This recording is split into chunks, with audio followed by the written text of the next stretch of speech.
Assalamualaikum warahmatullahi wabarakatuh. Alhamdulillah rabbil alamin wassalatu wassalamu ala asyrafil anbiya'i wal mursalin sayyidina Muhammadin wa ala alihi wa sahbihi ajma'in. Selamat berjumpa lagi sahabat-sahabat dan teman-teman semua dalam juzuk yang ke-12. Saya mengucapkan selamat datang kepada dalam juzuk yang ke-12. Kita telah berpindah daripada surah Yunus kepada surah Hud. Surah Hud ini sebahagiannya daripada ayat 1 sampai 5, iaitu kita membaca dalam juzuk yang ke-11. Surah ayat yang ke-6 ini adalah ayat yang dibaca dalam juzuk yang ke-12. Bermulalah juzuk yang ke-12. Jadi lihat di belakang sana, pendek saja ayatnya. Saya jelaskan tentang hukum-hukum tajwid yang perlu kita patuhi semasa kita membacanya. أعوذ بالله من الشيطان الرجيم بسم الله الرحمن الرحيم. Perhatikan di sini ada bintang, maknanya bermulanya juzuk yang ke-12. Saya tunjukkan anak panah dan saya tunjukkan anak panah pada juzuk yang ke-12. Ini permulaan kita juzuk yang ke-12 bermula dengan kalimah wama. Waw alif wa mim alif ma, ada alif baca dengan mak asli 2 harakat. Mim ya nun sukun bertemu dengan huruf efa yang terdiri daripada efa kubra, dikategorikan sebagai efa kubra. Cenderungnya bacaannya lebih kepada, kalau kubra cenderung pada izhar. Jadi bacaan efa antara izhar dengan idgham, tapi cenderung pada izhar dan dibacakan dengan 2 harakat. Min, baik bunyinya. Min dabbah. Okey.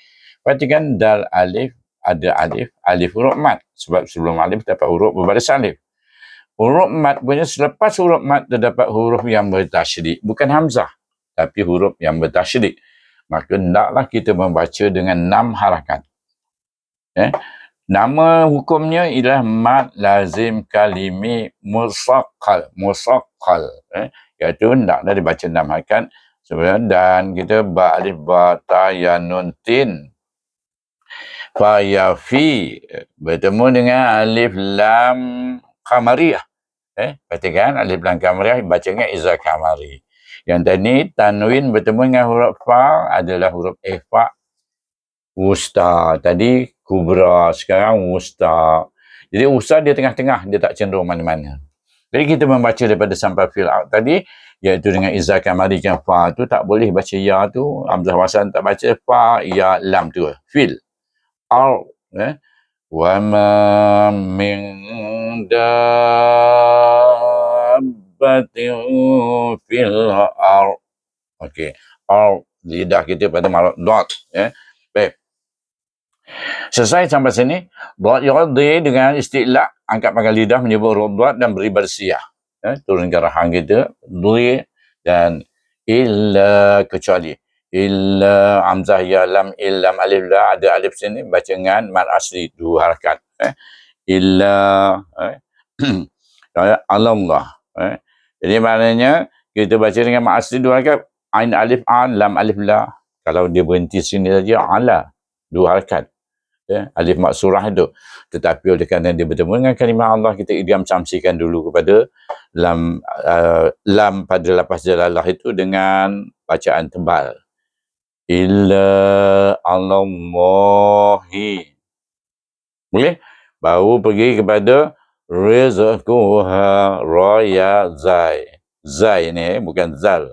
Maknanya lidah tak perlu keluar. Duduk dia gigi kacip bawah je zai. Tengah-tengah gigi kacip bawah. Ujung lidah lengkungan ujung lidah tu. Rizqahu dengan istilah alif ha, ada alif baca dengan mat asli. Rizquha. Baru pergi kepada wa alif wa ya alif ain ya lam alif lam mim waw mu wa ya'lamu. Wa ya'lamu mim waw sin dengan hamas. Tak ada apa-apa hukum di sini.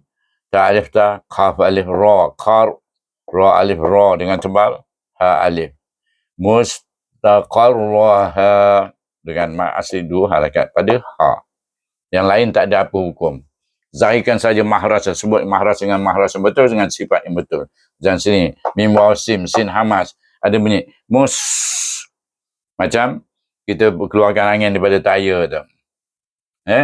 Okey. Wa alif wa mim wa sin wa mus. Lagi sekali kita jumpa mus wa mus tau ta alif ta bertemu dengan waw. Waw ada tanda sukun menunjukkan waw itu bersifat lin kali ini.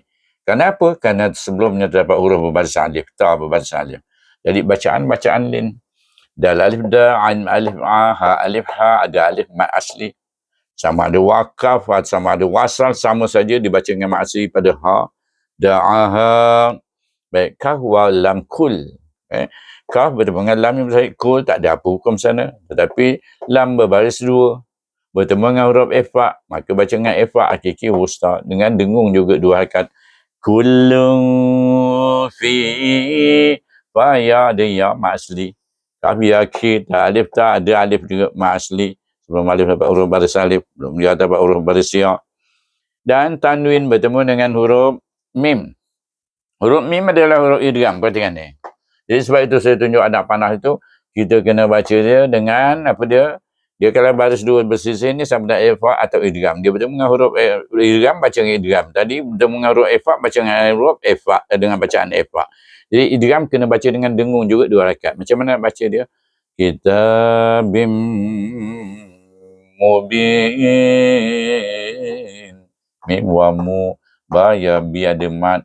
Sukunkan nun, jadi baca dengan ma'rif sukun 2, 4 atau 6 harakat. Jadi itulah cara bacanya. Jadi itu saja, bermulalah kita dengan juzuk yang ke-12. Surah 11 dah tukar dah awal-awal. 1 sampai 5 ayatnya berada dalam juzuk 11. Dan juzuk yang ke-6 bermula hari ini berada dalam juzuk yang ke-12. Maknanya kita telah melangkah 1 juzuk. Okey.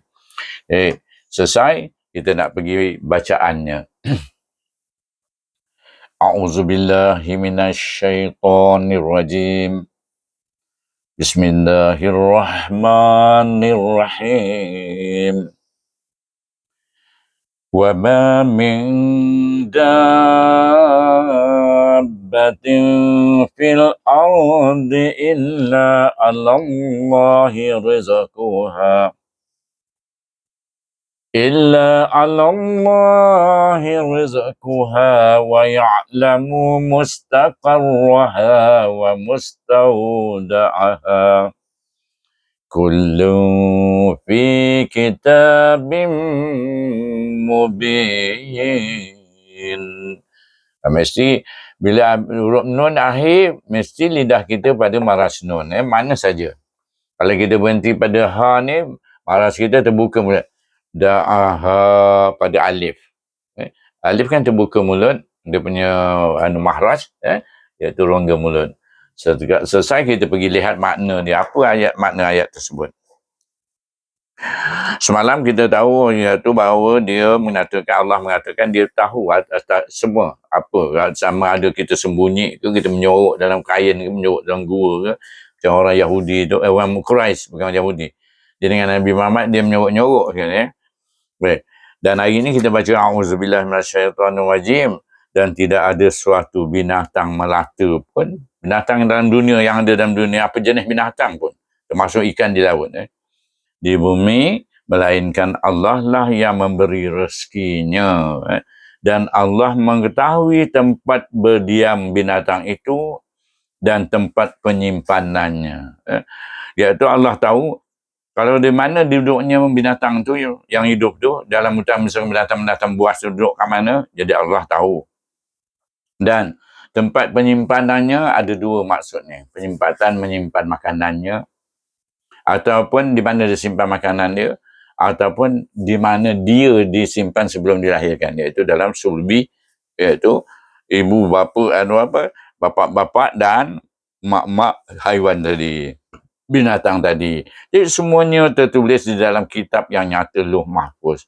Walaupun haiwan ditulis juga tentang rezekinya, hidupnya, matinya, dalam Lauh Mahfuz. Apatah lagi kita manusia yang mempunyai fikiran, yang diberi fikiran untuk memilih.